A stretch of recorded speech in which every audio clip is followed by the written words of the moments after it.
মূর্তির বিরুদ্ধে সাবেক মাননীয় প্রধানমন্ত্রীকে আমরা বলছিলাম আপনার বাপের ভাস্কর্য বানায়েন না।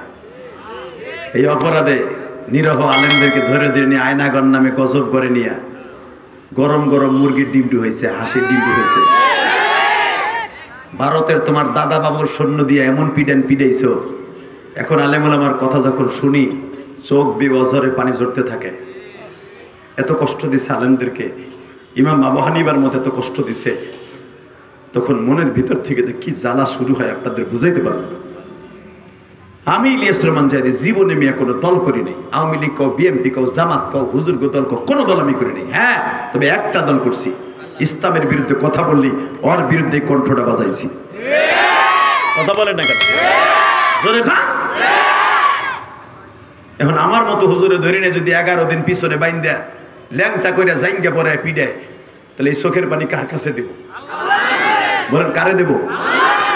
এরকম হাজার হাজার আমার মতো আলেমদেরকে, মিডো আলেমদেরকে ধরে ধরে নিয়ে জেলখানা ঢুকাইছে। জিএমবি কইয়া, জীবনে মিয়া জিএমবি কারে কয়? যারা এসটেন গালে এফএমজি 47 চালাইতে পারে। জীবন একটা রিভলভার তো হাত দিয়ে ধরে নাই। কথা বলেন না কেন? দুনিয়ার সব কিছুতে বেঈমানি করতে পারে, চোখের পানি কোনোদিন বেঈমানি করবে না। কথা বলেন না কেন মুসলমানের পোলা?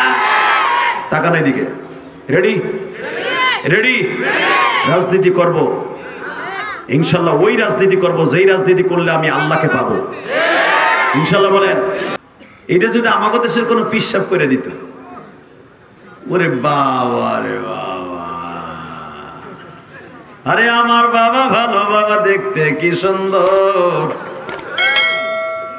বাবারে দেখলে আমার গায়ে আসে জ্বর, বাবারে।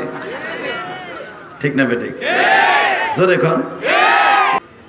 মাত্র 8 বছরের একটা ছেলে ছিল এই সাহাবীর, নবীর পা দুইটা জড়ায় ধরে বলে, নবী গো, আমি শুনছি আপনি বলে জীবনে কাউরে বাপ বলে ডাকেন নাই। নবী, আপনি বাপ ছাড়া কি কষ্ট আপনি জানেন গো নবী? আপনার মা শুধু আপনার 6 বছর দুনিয়ায় রাইখা চইলা গেছে। আপনার মাও তো বিধবা ছিল। আপনার মাকে কি বারবার আপনি জিজ্ঞেস করেন নাই, মা আমার আব্বা ছাড়া তোমার কেমন কষ্ট হয় গো মা?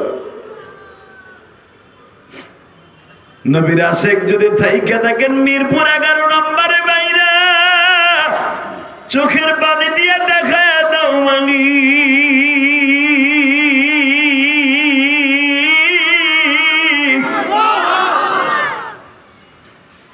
তোমার নবীরে আর তোমার জীবনের চাইতে বেশি ভালোবাসি।